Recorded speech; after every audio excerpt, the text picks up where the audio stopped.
How did my own family decide I was finished the moment my wife was gone? Why did they think a calm man would sign away the company he built with his own hands? And how did they not notice I was already working through the only systems they truly respected? My name is Owen Calder. I am 58 years old.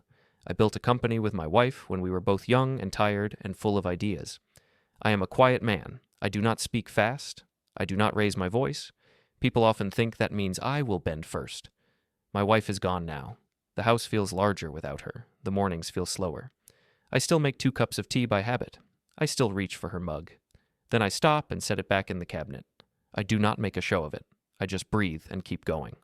The company did not stop when she was gone. Bills still came, customers still called, trucks still rolled in and out of our yard. My son, Aaron, told everyone we would keep moving. He said the best way to honor my wife was to keep the business strong. I wanted to believe him. Aaron is 34. He looks like he belongs in a clean office with bright screens. He is good at speaking. He is good at smiling on command. He is good at saying the right words in front of the right people. He started working with us full-time 6 years ago. At first, I was proud. Then I saw the change. He began to care more about what things looked like than what they were. His wife, Brielle, joined 2 years after that. She is 32. She has energy like sharp light. She enters a room and people notice her. She uses that attention like a tool. She speaks in a sweet tone even when she is taking control. She calls it structure. She calls it modern leadership. She calls it progress. In the weeks after my wife was gone, Brielle was around more than usual. She brought meals to my house once, and she asked questions in a voice that sounded kind, but her eyes did not match her tone. She asked about our accounts. She asked about our suppliers. She asked about who had signing authority. She did not ask how I was sleeping. I kept going to work because it was the one place that still felt steady. I knew the smell of the warehouse. I knew the sound of the forklifts. I knew the faces of the people who had been with us for years. I told myself that steady work would carry me through the fog in my head. On a Monday morning, I drove to the office earlier than normal. The sky was pale, the air was cold and clean. My hands stayed calm on the wheel. I had my notebook on the passenger seat. I still wrote things down with a pen. I liked the feel of it. Our building sits near the edge of an industrial park. It is not fancy. We have a front office, a warehouse, and a small break room that always smells like coffee. When we started, my wife painted the first sign herself. We replaced it years later, but I kept the old one in my garage. I turned into the lot and aimed for the spot I had used for years. It was not about ego, it was about habit. It was also about my knees. The spot was close to the side door. A new sign stood in front of that space. It was clean and white with bold black letters. It said reserved. Under that, it had a name. It was Brielle's name. I slowed down. I stared at it for a second, like it might change if I blinked. It did not change. I kept driving. I found an open place near the far fence, near the dumpsters. I sat in my truck for a moment. I felt my jaw tighten, then relax. I did not yell. I did not bang the wheel. I simply noted it in my mind. A small action can tell you a big truth. I walked across the lot. Gravel shifted under my shoes. The wind cut through my coat. I saw Aaron's car parked close to the front entrance, too. Brielle's car was there as well. Her tires were shiny. My truck had dust on the doors. When I reached the side door, I tapped my badge against the scanner. The small green light did not appear. The scanner flashed red. I tried again, red. I tried a third time. The door stayed locked. I stood still and listened to the building. I could hear the hum of the lights inside. I could hear a printer somewhere. I could hear faint voices. I walked to the front entrance instead. I pushed the glass door and stepped into the lobby. The receptionist, Nadia, looked up fast. Her smile came late, like she had to think about it first. She told me my badge sometimes did not work after system updates. She said she would call someone. Her hands moved in a careful way, like she did not want to draw attention. She called Brielle. I could not hear the words on the phone, but I saw Nadia's face change slightly. Her shoulders lifted. Then she nodded several times. Then she hung up and told me Brielle said it would be fixed soon. She said Brielle also said I should use the front entrance until then. I nodded and said it was fine. I walked down the hallway toward the open office. Our admin area used to be quieter. It used to have simple desks and paper stacks. Now, there were new screens and new labels. There was a new chart on the wall about goals and growth. My wife used to say charts were fine, but real work happened on the floor. A few people looked up as I passed. Some smiled, some did not. One young assistant I did not know well pretended to be busy with a stapler. A small thing like that can be a message too. I stepped into my office, or what used to be my office. The room looked the same at first glance. Then I noticed the small differences. My family photo frame had been moved from the shelf to the back corner. The file tray on my desk was empty. The extra chair for visitors had been turned slightly toward the door, like a waiting chair. On my desk sat a small stack of paper. On top was a sticky note in Brielle's handwriting. It said there was a leadership huddle at 9. It said I should be there. It also said, "Wear the blue tie," like it was a casual suggestion. I stared at that note for a moment. My wife never told people what tie to wear. She believed adults chose their own clothing. She also believed respect was built, not managed. I put the sticky note aside. I opened my notebook and wrote down the time and the message. Not because I wanted to fight, because details matter. At 9, I walked to the glass conference room. The walls were clear, so everyone could see who was inside. Brielle liked that. She said transparency built trust. I had learned that clear walls often turned meetings into stage shows. Aaron was already there. He sat near the center, with a laptop open. Brielle stood near the screen, holding a clicker like it was part of her hand. Samir Patel, our CFO, sat near the end. He was older than Brielle, younger than me. He had calm eyes. He often looked at facts first and faces second. 2 managers from operations were there too. One was a warehouse supervisor named Gina, who had worked with us for 11 years. She nodded at me with a polite, tight smile.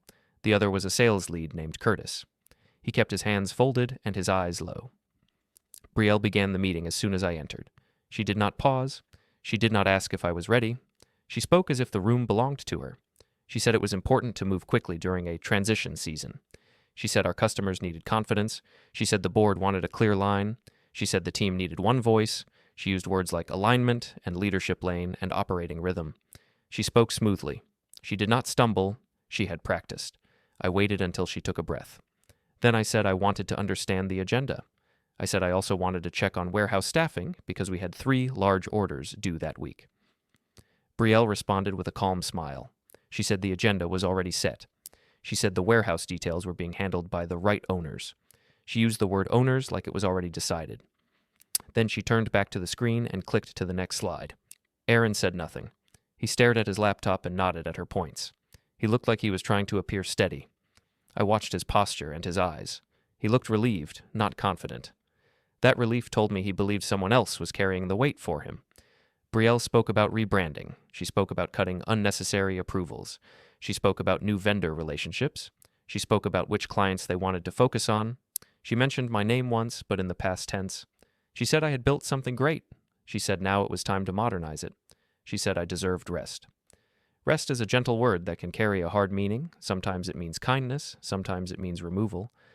I looked around the table. I saw Gina glance at me, then look away. I saw Curtis swallow and keep his eyes down. I saw Samir's pen stop moving for a second, then continue. He wrote slowly, like he wanted every word captured correctly. I asked a second time what decisions were being made in this meeting. I asked if this was about operations or governance. I kept my voice flat. I kept my hands still. Brielle said it was about stability. She said stability required clarity. She said clarity required ownership to be clean. She said there was an estate meeting later in the week where everything would be made official. She said that after that, we would all feel better. Then she looked at me and said, in the same sweet tone, that I did not need to carry heavy choices anymore. She said my wife would have wanted the family to move forward. I felt something cold settle in my stomach. Not anger, not panic, just a clear understanding. She was using my wife's memory like a key to lock me out. I did not argue. I did not talk about my grief. I did not beg for respect. I simply said I understood. I said I would keep focusing on what I always focused on, which was keeping clients served and workers paid. Brielle nodded as if she had granted me a small favor. Then she continued with the meeting. When the meeting ended, people filed out fast. Gina avoided my eyes. Curtis mumbled that he had a call. Aaron lingered for a moment, then said he had another meeting. He did not say he was glad to see me. He did not ask how I was holding up. He just left. Samir stayed behind for a few seconds. He did not speak at first. Then he told me in a low voice that things were moving fast. He said he was keeping his own notes. He said it was wise to do the same. I thanked him. I did not ask him to take sides. I did not need a dramatic promise. I only needed to know who still respected truth. After he left, I sat alone for a moment in the glass room. The hum of the lights sounded louder with no voices. I could see my reflection in the clear wall.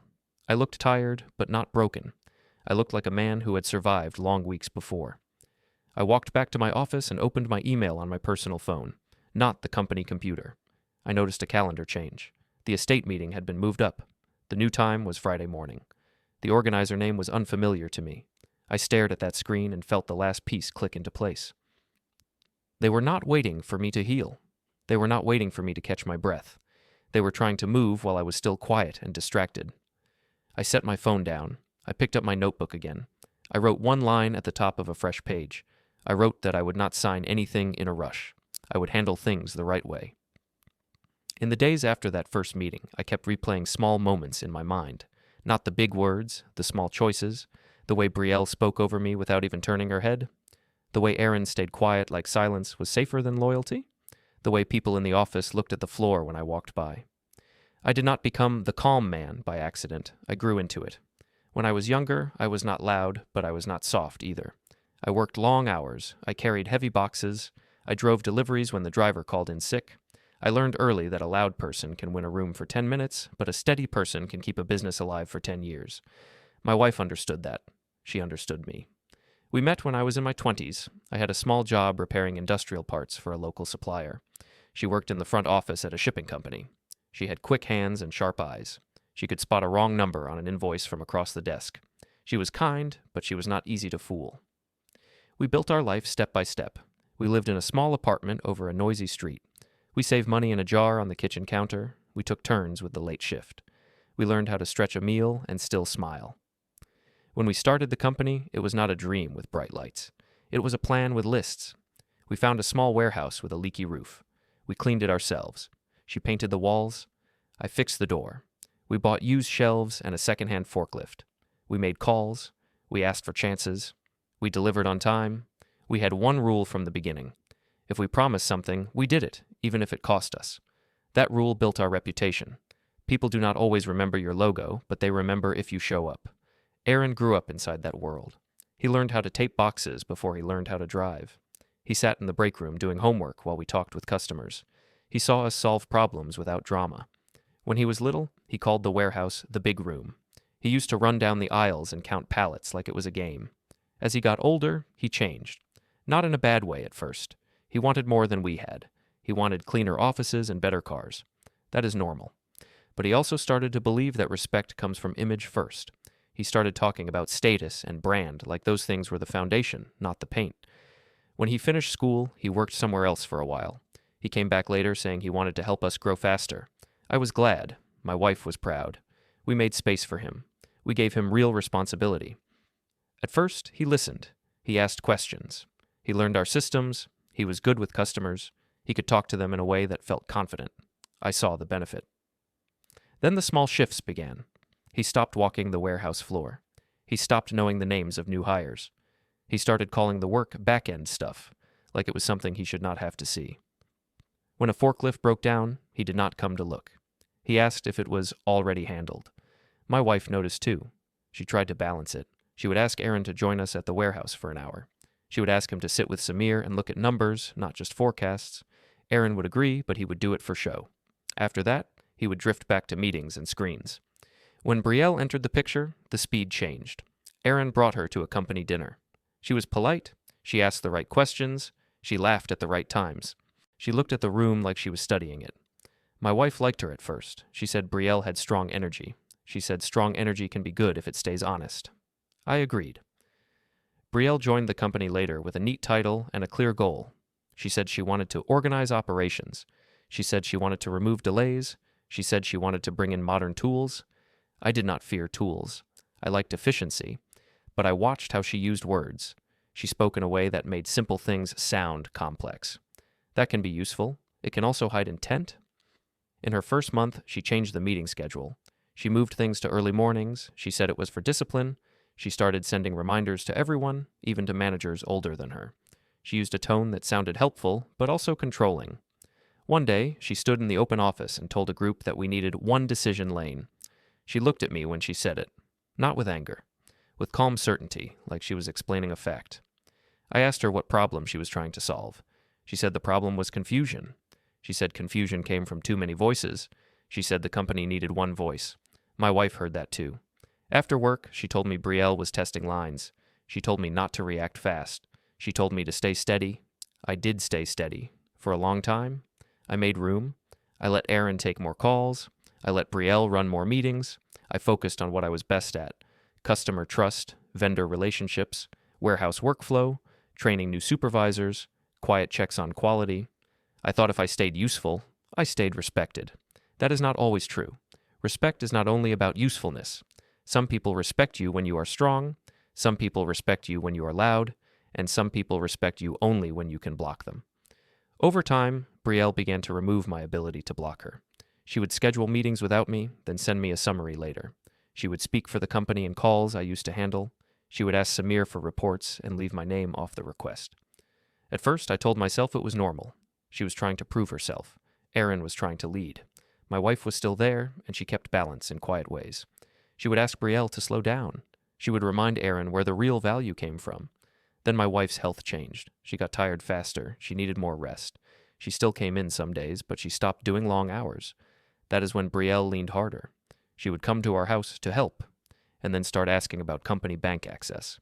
She would ask about which accounts were in whose name. She would ask if Aaron would inherit control or step into governance. My wife would answer calmly. She would say we had plans in place. She would say those plans were not a dinner topic. Brielle would smile and say she was only trying to reduce stress. After my wife was gone, there was no one to slow Brielle down.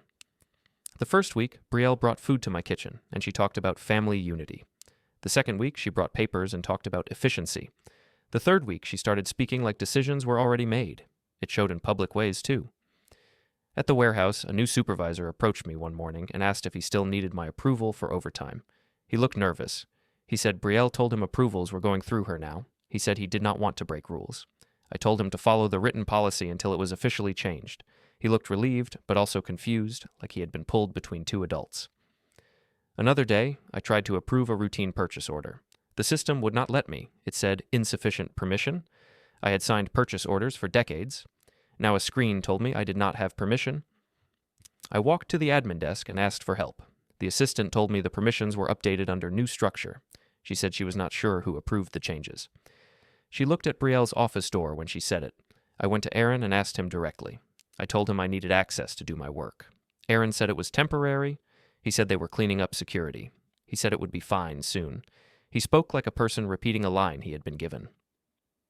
Brielle used a different method with me. Aaron used fog. Brielle used warmth.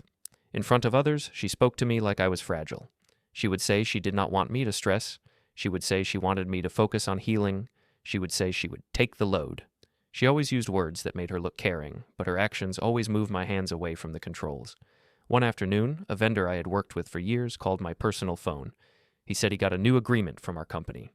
He said it asked for unusual terms. He said it was rushed. He said it did not feel like us. He asked if it was real. I told him I would look into it. I did not accuse anyone. I did not panic. I asked him to forward the email to Samir and to me. I said we would respond in writing after we reviewed it. When I hung up, I sat at my desk and felt a slow pressure behind my eyes. Not tears, not rage, just strain. This was not only about disrespect. This was about risk. I walked down to the warehouse floor to clear my head. The air smelled like cardboard and machine oil. I heard the steady beep of a forklift backing up. I saw Gina talking to two workers near the loading dock. She saw me and walked over. She told me people were confused. She said Brielle had been giving instructions that did not match old policies. She said workers did not want to get caught in a power fight. She said they just wanted clear rules. I told her we would keep rules clear. I told her to document changes she was asked to make. I told her not to argue, just to note. She nodded. She said she understood. On my way back up, I passed the open office. I heard Brielle speaking in a bright voice. She was talking to two young assistants. She said the company needed fresh leadership. She said the old way was too slow. One of the assistants laughed. Brielle laughed too. Then Brielle said something that did not sound like business talk. She said the company would not stay tied to one person forever. She said people move on and structures remain. She said that I had been useful, but it was time to let go. She did not know I could hear her, or she did not care. I kept walking. I did not step into the conversation. I did not correct her. I did not make a scene. I returned to my office and closed the door. I sat down and looked at the photo frame in the corner. My wife's smile stared out at me from behind glass. I felt the quiet weight of years of work, years of trust, years of steady choices. I also felt something else, more simple than emotion. I felt the shape of the problem. They did not see me as a person anymore. They saw me as an obstacle that needed to sign a paper. They believed time and pressure would make me agree, and if I kept staying polite without structure, they would be right. So I opened my notebook again. I wrote down what I heard. I wrote down the date and time. I wrote down the vendor's name and what he said. I wrote down the system message about permissions. Then I wrote one more line, clear and simple. I wrote that they were starting to say I was no longer needed. The next morning, I arrived at the building before most people. I wanted a quiet hour to check orders and answer a few customer emails. I parked by the far fence again. The reserved sign near the front still stood there like a flag. I walked to the front entrance because my badge still did not work on the side door. Nadia saw me and gave me a careful smile. She told me the access issue was still in progress. She said the ticket was open. She said she did not know why it was taking so long. I nodded and told her not to worry. I went to my desk and tried to log in to my company email from the office computer. The screen accepted my password, then paused, then displayed a message about restricted access. It said I needed approval from an administrator. I sat very still. I read it twice. Then I closed the window like it was just another task. My hands did not shake. My breathing stayed even. Inside, something tightened, then turned into clean focus. This was not a mistake. This was a move. I stood up and walked to Aaron's office. His door was open. He was on a call. I waited in the doorway until he noticed me. He covered the phone and told me he would be done soon. His voice sounded polite but thin. I stepped back and waited in the hallway. People passed by and looked away. One assistant lowered her voice as she walked past, like my presence changed the air. Aaron ended the call and waved me in. I told him my access was blocked. I told him it was affecting work. I told him it needed to be fixed today. Aaron said it was part of a security cleanup. He said Brielle asked the IT contractor to tighten roles. He said it was not personal. He said it would be restored after the estate meeting when the structure was finalized. He spoke calmly, but he avoided the most important part. He did not say he told them to stop. He did not say he was surprised.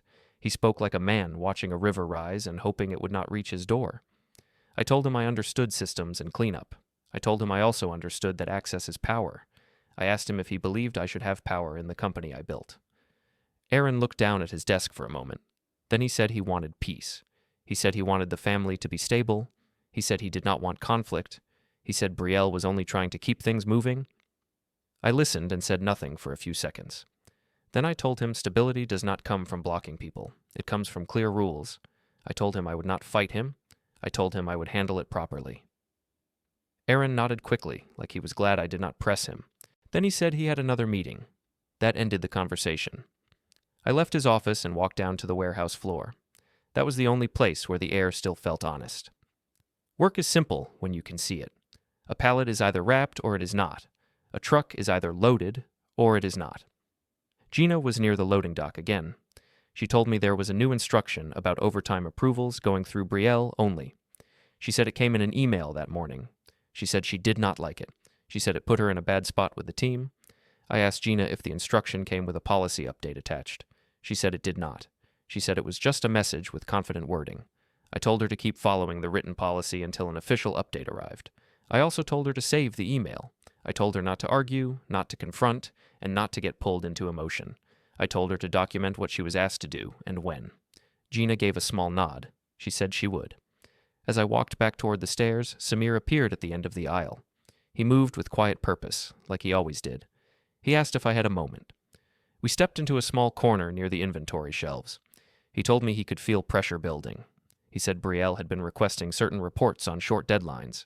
He said some requests were normal, some were not. He said he did not want to assume anything. He said he was simply watching patterns. I told him I appreciated that. I told him I was watching patterns too.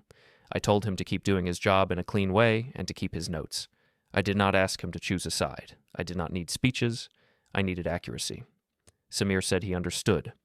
When I returned to my office, there was another item on my desk. It was a printed agenda for the estate meeting at the bank. It listed names and times. It also listed signature items. It was written like a checklist. A pen was clipped to the top of the packet. I stared at the pen for a moment. It seemed like a small detail, but it was not. A pen placed like that is not a friendly tool. It is a quiet demand. I slid the packet into my drawer and locked it. I did not open it. I did not sign anything. I did not even mark it up. I simply put it away. Around midday, my phone buzzed with a message from the family group chat. Brielle had sent a reminder about Friday. She wrote that it would be quick and clean. She wrote that it would be best for everyone. She tagged Aaron and me like we were a team. I did not reply. That evening, I went home and sat at my kitchen table with a plain dinner. The house was quiet. The clock sounded loud. I looked at the chair my wife used to sit in and felt the old ache press down for a few seconds. Then it lifted, like a wave passing. A little later, Mia came over with Aaron and Brielle. Mia is 7, and she sees more than people expect. She watches faces. She listens to tone. She asks simple questions that adults avoid. Brielle brought a dessert and spoke in a bright voice. She told me they were checking on me. She told me they wanted me to rest. She told me Friday would bring closure and structure. Aaron stood behind her with a quiet smile. He nodded at her words like they were instructions. Mia ran to me first. She hugged my waist and pressed her cheek into my shirt. Then she stepped back and looked up at me. She asked me why everyone was talking about me leaving the company. She said she heard Brielle tell someone on the phone that Grandpa would sign, and then it would be easier. The room went still for half a second. Brielle laughed softly and said Mia must have misunderstood. She said children mix words. She said grown-up talks can sound confusing. She said no one was pushing anyone. I looked at Mia and told her she did not do anything wrong. I told her she could go color at the table. She ran off with her notebook, satisfied that she had been heard. Then I looked at Brielle. I did not accuse her. I did not raise my voice. I simply asked her what Mia heard. Brielle kept her pleasant expression and said she had been discussing logistics. She said logistics are not pressure. She said the estate process is normal. She said she was trying to protect the family from stress. I asked her why my email access was blocked. I asked her why my badge no longer worked at the side door. I asked her why the company was sending vendors unusual terms without my review. Brielle blinked once, slow. Then she said security updates happen in all companies. She said vendors change. She said speed matters. She said I was focusing on small details because I was grieving. Aaron stepped in and said everyone was trying their best. He said Friday would settle it. He said he did not want tense talks at my kitchen table. I heard the message under his words. He wanted me quiet. He wanted me compliant. He wanted the uncomfortable part to end, even if the ending was not fair. I nodded and told them I understood. I told them we should keep family time calm. I told them Mia should not feel tension. Brielle smiled like she won a point. After they left, I cleaned the dishes and wiped the counter. I moved slowly, methodically. Then I went into my home office. It was a small spare room with a desk, a filing cabinet, and a shelf of old binders. My wife used to call it our quiet room. She said when people get loud, a quiet room keeps you sane. I opened the bottom drawer of the filing cabinet. I pulled out an old folder with a label in my wife's handwriting. It was not a dramatic label. It was simple. It was the kind of label you use when you expect life to be complicated one day and you want future you to have help. I did not spread papers across the desk. I did not read everything that night. I did not want to rush. Tanrao, I only checked that the folder was there, intact, and organized. Then I took out my notebook and wrote a short timeline. I wrote the date my badge stopped working. I wrote the date my email access was blocked. I wrote the vendor's call. I wrote the overtime email Gina mentioned. I wrote Mia's words as closely as I could remember them. I also wrote down who was present each time, who spoke, who stayed silent. It felt strange to do this about my own family, but I had learned something important in business. When a person believes they can control the story, they will rewrite it later. Notes stop that. I sat back and looked at the timeline. It was not long yet, but it was clear. The moves were coordinated. The timing was not random. I picked up my phone and scrolled through contacts until I found Lenora Pike. I had known her for years. She handled legal matters for small businesses like mine. She was calm. She did not chase drama. She respected procedure. I called her and left a short message. I told her I needed a private talk. I told her it involved governance pressure and estate timing. I told her I did not want conflict, but I wanted clarity. I did not mention revenge. I did not mention emotion. I mentioned facts. After the call, I placed my phone face down on the desk. I sat in the quiet room and listened to the house. A few minutes later, the printer on the corner table made a small sound. It was not loud. It was just the start-up noise, like it was waking from sleep. I looked at it, then back at my notebook. I felt the same calm focus settle in again. This was the moment my mind finally accepted the truth without pain. They were not going to slow down out of kindness. They were going to speed up because they thought I was alone. So I would not match their speed with emotion. I would match it with structure. The next day, I did not try to force my way back into the center of the company. I did not demand meetings. I did not send long messages. I went quiet in a different way. I showed up on time. I did my normal rounds. I spoke to the warehouse team. I checked shipping schedules. I looked at inventory counts. I kept my face calm. But inside, I started working like a man who finally understands the game. I began with simple facts. I asked myself what I truly knew and what I only suspected. I made 2 lists in my notebook. One list was for actions I could prove. The other was for feelings and guesses. I told myself I would not make decisions based on guesses. At work, I went to Samir's office when I knew Brielle was in a meeting. Samir looked up and waited. He never rushed people. He had that kind of patience that comes from years of cleaning up other people's mistakes. I told him I wanted a basic snapshot of the last 60 days. I said I wanted vendor payments, consulting invoices, and any unusual rush orders. I said I wanted it as a standard business review, not an accusation. I said I wanted to protect the company during a sensitive time. Samir said he understood. He said he could provide summaries and timestamps. He said he would keep it simple and clean. He did not promise anything dramatic. He did not need to. His calm was enough. Later that morning, I walked through the open plan admin area. I did not stop at desks. I did not ask people questions that would make them nervous. I simply listened. 2 assistants were talking softly near the printer station.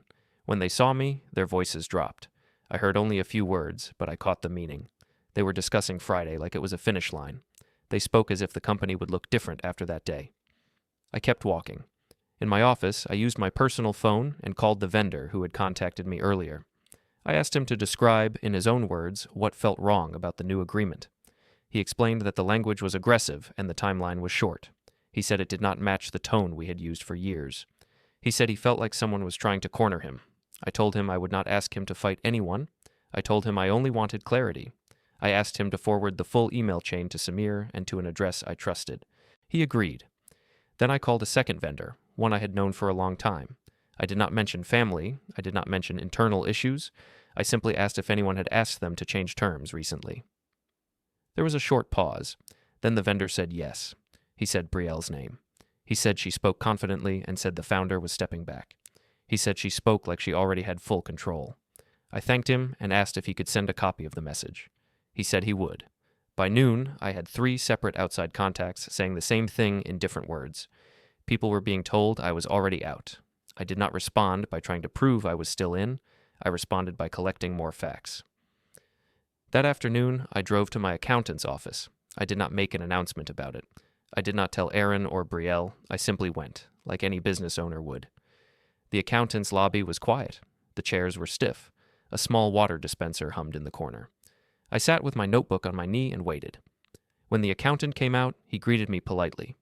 His eyes flicked to my face like he was checking my condition. People do that after a loss. They try to measure how close you are to breaking. I told him I was handling things, but I needed help with organization. I said I wanted copies of certain statements and summaries. I said I wanted clear records of accounts tied to the business, because major decisions were being pushed quickly. He said he could prepare basic packages.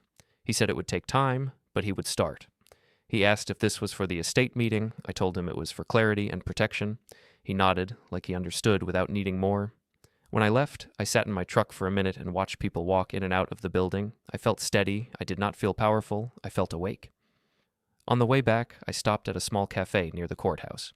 It was a plain place with simple tables and quiet music. I chose it because it did not feel like my company, and it did not feel like my home. It was neutral ground. Lenora Pike arrived a few minutes after I did. She wore a simple coat and carried a thin bag. She greeted me with a calm face and asked how I was doing. I gave her an honest answer. I told her I was functioning, but something was off. I told her I wanted to prevent damage, not start a war. Lenora listened without interrupting. Then she asked for a timeline. She asked for dates, names, and the exact wording of any messages that mattered. She asked what I had access to and what I had lost access to. She asked who was pushing for signatures and what the meeting on Friday was supposed to accomplish. I told her what I knew. I told her my badge stopped working at the side door. I told her my email access was restricted. I told her my system permissions changed. I told her vendors were being approached with unusual terms. I told her about the estate meeting being moved up. Lenora said she had seen similar patterns in business families. She said pressure often comes with polite words. She said the goal is to make a person sign before they can think. She said the best response is to slow everything down through proper channels. I asked her what I should do next. She told me to keep collecting clean records and keep my communication calm. She told me not to argue in the open. She told me to show up to the meeting, but not to sign anything under pressure. She told me that if people wanted a signature, they needed to respect process. I nodded. That was exactly how my mind already worked. I was not looking for a dramatic rescue. I was looking for a correct path.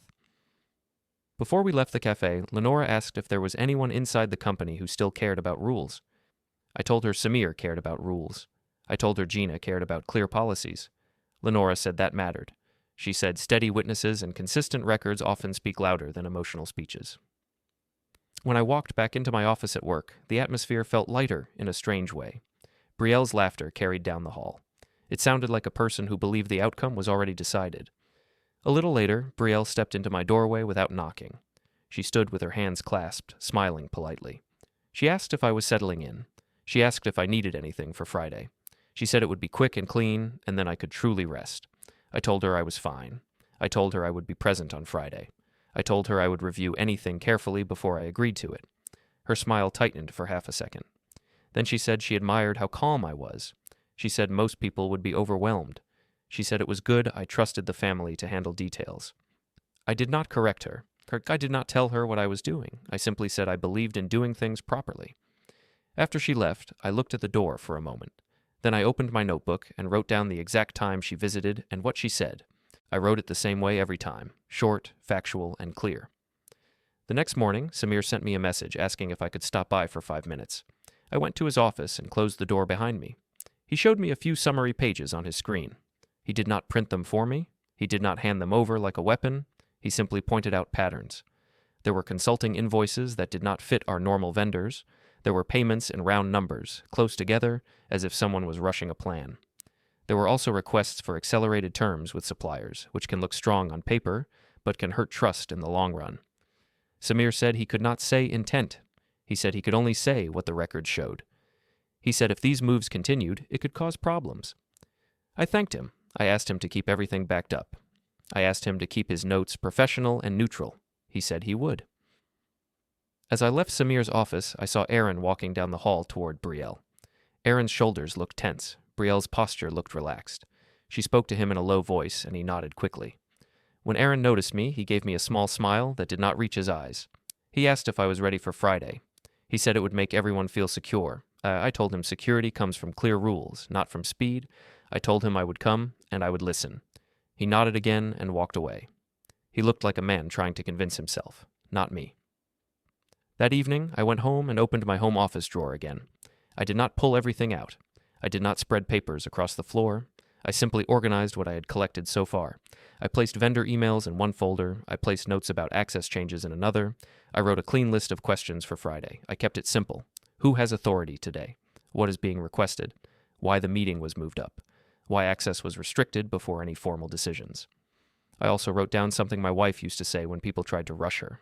She used to say that a hurry is often a cover. I sat at my desk for a long time and listened to the quiet house. I did not feel fear. I did not feel triumph. I felt the calm weight of preparation. Brielle and Aaron were acting like Friday was a finish line. To me, it was only a moment in a longer process. Friday came faster than it should have. The week felt compressed, like someone had pressed down on the calendar.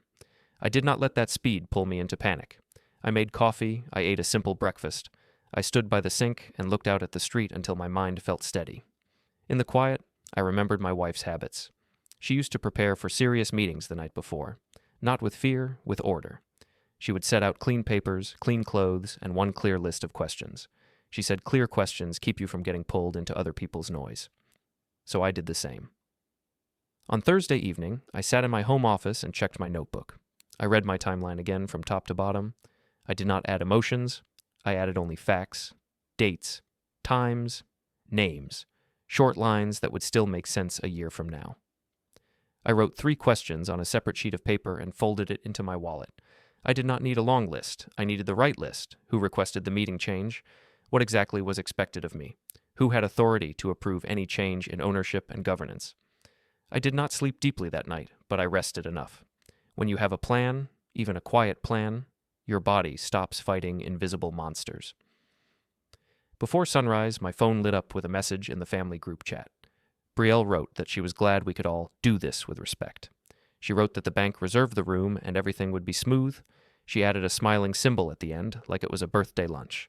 I did not reply. I never argue in group chats. They are built for performance, not truth.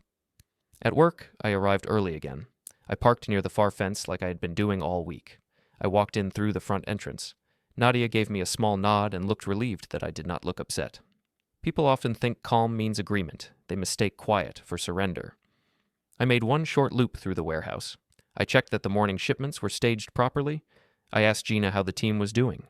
She said everyone was tense, but working. She said people wanted clarity and hated rumors. I told her clarity would come from procedure, not from gossip. I told her she had done well by staying focused on work. I also checked in with Samir. I did not ask him to do anything risky. I simply told him to be available by phone during the meeting in case questions came up. He said he would be reachable. He did not ask me to explain. He already understood the shape of the problem. Around mid-morning, Aaron called me. He asked where I was. He said Brielle wanted to travel together to the bank. He said it would look better as a family. I told him I would meet them there. I said I preferred to arrive on my own schedule. He hesitated, then said he understood. His tone sounded like a person trying to keep a balloon from popping. He wanted the day to stay polite, no matter what it cost. After the call, I sat at my desk and looked at the blank screen of my office computer. My email was still restricted. My permissions were still limited. The side door still did not recognize my badge. Those facts sat in my mind like small stones. Not heavy enough to crush you, but heavy enough to remind you to watch your steps. I left work before lunch and drove home to change. I chose plain clothes. I chose a clean jacket. I wore the blue tie Brielle suggested, not because she told me to, but because I did not want my appearance to become the story. I did not want anyone to say I showed up looking messy or unstable. I wanted my calm to be boring and undeniable. Before I left my house, I walked through each room once. That sounds strange, but it helped. The living room still had my wife's favorite blanket folded on the couch.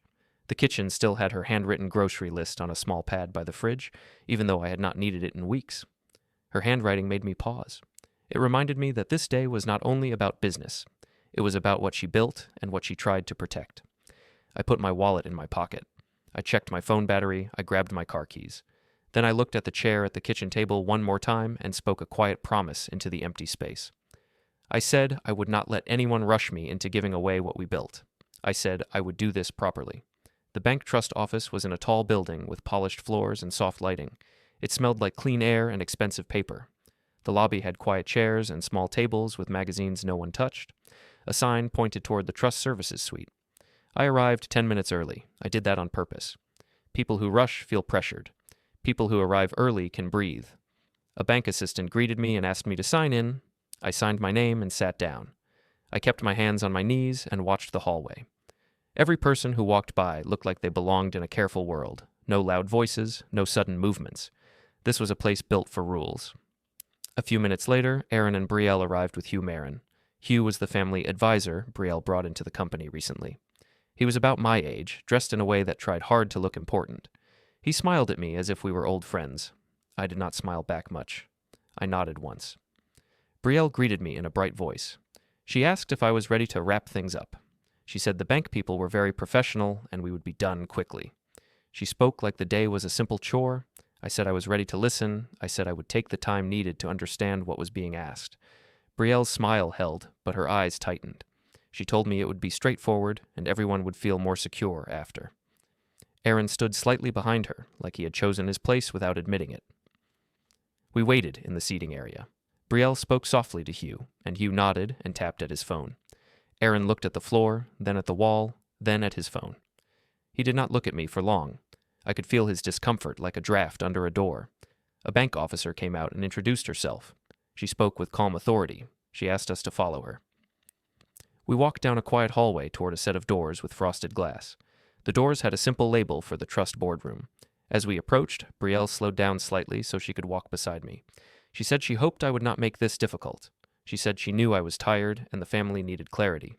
I told her clarity comes from correct steps. I told her I was not interested in making anything difficult. I was interested in making it right. She gave a small laugh, like she was amused by my choice of words. Then she told me, in that same soft tone, that after today I would have less to worry about. We reached the elevator corridor outside the suite. The air there felt still, the walls were clean, the floor reflected our shoes. It was a strange contrast to my warehouse, where dust and honest noise lived. The bank officer opened the boardroom door and gestured for us to enter. The room was bright and quiet. A long table sat in the center with chairs on both sides. A pitcher of water sat near a stack of notepads. Everything was arranged to make people behave. Brielle took a seat quickly, near the center, as if she had rehearsed where power should sit. Hugh sat beside her. Aaron sat on her other side. They left a space across from them, like a seat meant for me. I sat down without hesitation. I did not check my phone. I did not fidget. I placed my hands on the table and waited. Brielle placed a pen near the edge of the table in front of my seat. It was a simple pen, but the gesture was not simple. She looked at me with a small, satisfied expression, like the last step was already done in her mind. I looked at the pen, then looked back at her. My face stayed calm. I did not touch it. The bank officer began speaking about process, identity confirmation, and meeting purpose. Her voice was smooth and neutral. She spoke like a person who had seen many families try to use paperwork to solve emotional problems. As she spoke, I listened carefully and kept my breathing steady. I did not let my eyes dart around the room. I did not give anyone the satisfaction of seeing me unsettled. In my pocket, my phone stayed silent. In my wallet, my folded questions stayed ready. In my mind, my wife's habits stayed clear. I was not here to argue. I was here to make sure the truth had a place to stand. The bank officer finished her opening words about procedure and identity. She asked us to confirm our names and roles. Everyone spoke in short sentences. Brielle spoke with confidence. Hugh added extra details, like he wanted to sound official. Aaron kept his voice low and quick. Then Brielle leaned forward and said the family needed to close the loop today. She said my wife's estate plans were clear in spirit, and the company needed one leader. She said it was not fair to keep staff and clients waiting. She said the simplest path was for me to sign the packet and let Aaron and her carry the future. I listened and nodded once. I said I agreed the company needed stability. I said stability comes from correct steps, not from speed. I said I would not sign anything until the right person confirmed what was valid. Brielle's smile stayed on her face. She said the bank officer was the right person. She said the documents were prepared. She said I was making it harder than it needed to be. I told her I was not making it harder. I told her I was making it accurate. I told the bank officer I wanted to confirm one thing before we touched any papers. I said I needed to know who requested the meeting change and why it was moved earlier. The bank officer said she could answer that. She said the request came from an outside contact listed as a family advisor. She glanced at Hugh when she said it. Hugh gave a small smile and said he only helped coordinate. Brielle added that everyone agreed to move it up. She said I had no reason to resist. She said I should show trust. I looked at Aaron and asked if he had requested the change. Aaron hesitated, then said Brielle and Hugh handled scheduling. He said he assumed it was fine. I nodded and said that was enough for now. Brielle's tone shifted slightly. She said the meeting had a clear purpose, and we should focus. She slid the pen closer again, not touching my hand, but placing the pen in my space like it belonged there. I did not touch it. I kept my hands flat on the table. I asked the bank officer if I could request a short pause before signing items were presented. I said I was expecting my legal counsel to attend because the meeting involved governance and ownership. I said I had informed the bank in advance. The bank officer checked her tablet and said a legal representative was listed. She said the person was running a few minutes late, but she was expected. She said we could start with general discussion and then return to signatures when counsel arrived. Brielle gave a small laugh and said I was being dramatic. She said this was a family matter, not a courtroom. She said bringing a lawyer was unnecessary. I looked at her and said it was not drama to seek clarity. I said I had a duty to protect the company and the people who depended on it. I said my calm did not mean I would sign blind. Hugh leaned in and said the company would be safer under younger leadership. He said the market was changing. He said my time had been respected, and now it was time to step aside with dignity. I let him finish. Then I said, dignity is not a paper. It is how you treat people when you want something from them. The room went quiet for a second. Aaron cleared his throat and looked down. Brielle's smile flattened. At that moment, the boardroom door opened. Lenora Pike walked in with a simple folder under her arm. She greeted the bank officer, then greeted me, then nodded once toward the rest of the table. She did not show excitement. She did not show anger. She moved like a person who has read everything already. Brielle's face changed. It was a small change, but it was real. Her eyes narrowed slightly. Hugh sat back in his chair like he suddenly remembered rules exist. Lenora asked the bank officer to confirm the purpose of the meeting and the documents being presented. The bank officer repeated the meeting's agenda and mentioned signature items related to ownership and control. Lenora said she needed to correct the framing before anyone signed. She said there was a controlling agreement tied to the company that had priority over any rushed packet. She said the agreement was created to prevent pressure tactics during family transitions. Brielle's voice sharpened. She said she had reviewed everything. She said there was nothing else to discuss. She said Lenora was only there to slow things down. Lenora did not react to the tone. She asked the bank officer to allow her to present the controlling agreement for the record. The bank officer agreed.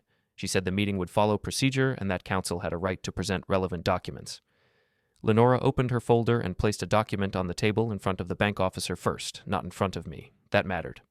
It made the bank the gatekeeper, not the family. The bank officer read the top page quietly. Her expression stayed neutral, but her posture shifted. She sat straighter. She asked Lenora a few questions about dates and filing. Lenora answered in short, clear sentences. She said the agreement was valid, current, and already on record with the bank's trust services. Brielle looked at Aaron. Aaron looked at the table. Lenora then explained, in plain language, what the agreement did. She said, "My wife and I set it up because we knew grief can make a person vulnerable." She said it created a structure where the company could not be signed away through emotional pressure. She said certain decisions required a neutral review and specific approvals. Hugh tried to speak. The bank officer raised her hand slightly and told him she would manage the order of speaking. Hugh stopped. Lenora said there was also a protective clause. She said it was triggered if there were signs of coercion, access manipulation, or attempts to isolate the founder before a signature event. She said the clause did not punish feelings. She said it addressed conduct. Brielle said no one coerced anyone. She said I was being cared for. She said everyone was trying to reduce my stress. Lenora said care does not include blocking access. She said care does not include removing basic permissions and then placing a pen in front of a person. She said care does not include telling vendors the founder is already gone from control while the founder is still present and active. The bank officer asked what evidence supported those claims. Lenora nodded toward me. I opened my wallet and took out the folded sheet of questions. I did not waive it. I did not make a speech. I simply said I had kept a timeline of dates and events because the pressure felt coordinated. Lenora then presented the receipts in an orderly way. She showed the bank officer the records of my badge failing at the side door, the system notice about restricted email access, and the permission changes. She showed messages where Friday was described as a final step and where the meeting had been moved up by an outside advisor. Then Samir was brought into the process by phone. The bank officer put the call on speaker with permission. Samir stated facts only. He said there were unusual consulting invoices and rushed payment patterns connected to contacts Brielle introduced. He said he could provide full accounting records to the bank and board if requested. Brielle said Samir was misunderstanding normal growth spending. She said the company needed modern partners. She said the old way was too slow. The bank officer asked a direct question. She asked whether any governance packet required my signature today to transfer control. Lenora answered first. She said no transfer could occur today under the controlling agreement because the protective clause was now triggered by documented conduct and timing. She said the proper next step was a formal review period, not a signature moment. The bank officer looked at the packet that had been placed near my seat. She slid it away from me and toward her side of the table. She said no one would sign anything until the controlling agreement was followed. Brielle's face tightened again. She said this was unfair. She said the family needed certainty. She said I was holding everyone back. I spoke calmly. I said certainty does not come from taking shortcuts. I said if they wanted leadership, they should have earned it through trust, not pressure. I said I would not be rushed out of my own life because someone liked the sound of a quick ending. The bank officer then stated the consequences in a professional tone. She said the bank would document today's meeting. She said the trust suite would notify the board chair and the company's compliance contact. She said access and authority changes proposed in the packet were suspended pending review. She said any attempt to force signatures after a protective clause was triggered could create serious legal exposure for the parties involved. Hugh went pale and started to gather his papers. Aaron looked like the air left his lungs. Brielle stared at the table, then at Lenora, then at me, as if she was seeing a wall she did not know existed. Lenora added one final point.